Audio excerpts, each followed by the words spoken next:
Hume makes a point that if I do not respond sympathetically to the pain of another person, no amount of reason will move me to care about her plight. But having said this, we are a long way from understanding the passion of virtue.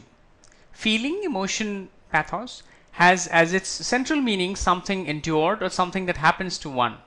It is, if not negative or neutral, then reactive to some event or situation. Aristotle remarks relative to this point that one cannot be blamed for feelings, only for actions. Even Aristotle, however, has insisted that emotions themselves must become irrational in the well-tempered soul, which indicates that reason is not an independent faculty, or at least that emotions sometimes partake in and are not simply subject to reason. The point here is that even in its philosophical framing, passion or pathos has an active connotation, a positive energy that is not merely reactive.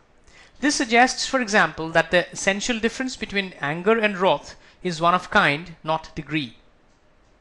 The wrath of Achilles with which the Iliad begins is anything but passive and not merely reactive. Passion here is not limited to a sense of offense, but marks a positive and generative force only occasioned by that offense.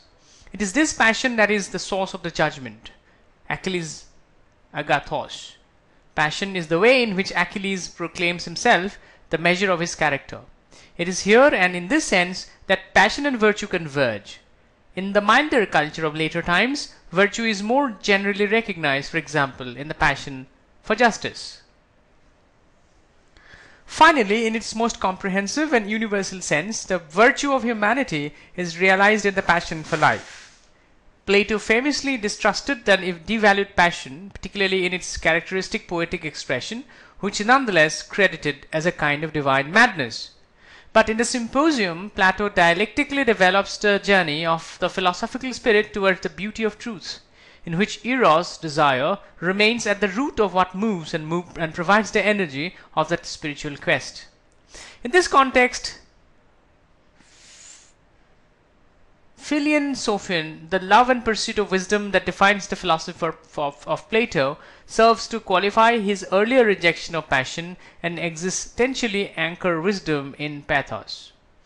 It is passion for the beauty in life that leads to the love of wisdom and the truth of understanding, to the eidos of the good, which in turn is the source both of enlightenment and the virtue of a fully human life.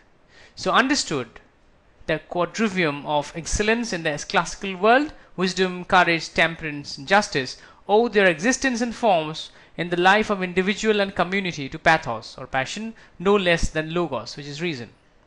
Whether one aspires to a greatness of soul, the tragic hero, or only to the excellence of a particular spiritual endowment, the range of humanity, movement only begins in the passion of that commitment.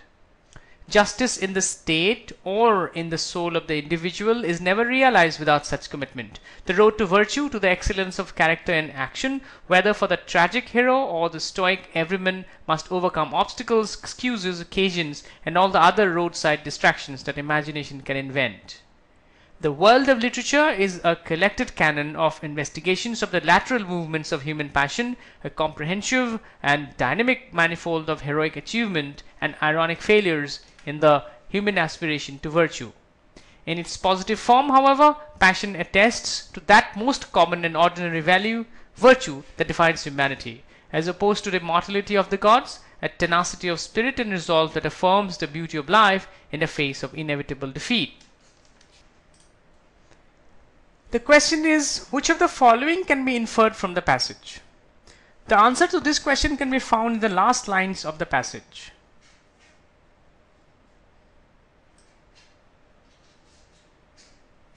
It says here that the passions of human beings that propels them towards striving more and more despite inevitability of failure affirms the beauty of life. So if you read these lines carefully, you will arrive at choice number D. However tragic the realization of the hero, the anguish of her cry is still an affirmation and beauty and sublimity of life. So your answer is going to be D. If you look at the other choices, however, they cannot be inferred from the passage. Your answer is therefore is going to be the last choice, which is choice D. Which of the following is the author most likely to agree with? So something he says amongst his 5 choices will agree with what he has stated in the passage.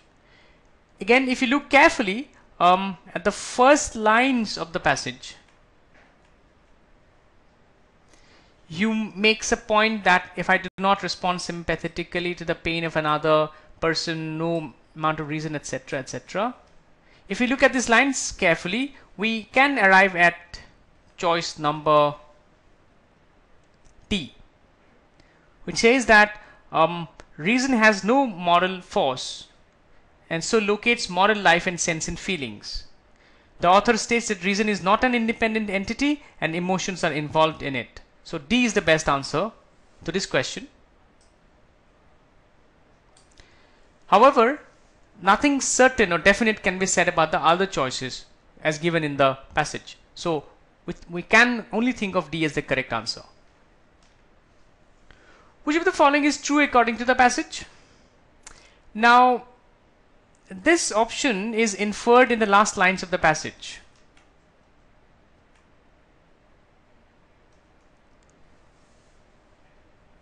The world of literature is a collected canon of investigations of the lateral movements of human passion, a comprehensive and dynamic manifold of heroic achievements and ironic failures in the human aspiration to virtue. In its positive form, however, passion attests to that most common and ordinary virtue that defines humanity, etc. Now, when we talk about the manifold of heroic achievements and ironic failures, in its positive form, however, and all these things, the author talks about an ironic figure that is fighting against inevitable defeat, and in this endeavor, the true virtue of passion is realized. So all of this information is in fact paraphrased in choice number C. This one, where the virtue of passion is discovered in the character of the ironic figure who struggles against impending doom. So this choice is going to be the correct answer. A and B cannot be said to be correct based on whatever information is given in the passage. So your answer is going to be C. The last question, again, an inference question. What can be inferred from the last lines of the passage?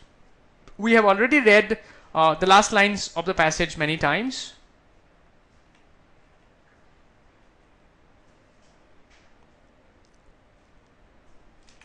Based on this, we can understand that the author talks of passion as humans fighting in the face of inevitable defeat.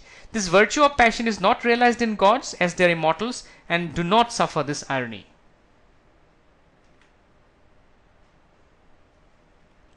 Based on this, we can easily figure out that the answer to this question is going to be C. The gods are without virtue not because they lack restraint, but because only human beings must suffer and fail in aspiring to become what they can only imagine. The other choices given here cannot be inferred from the last lines of the passage. C is the best answer.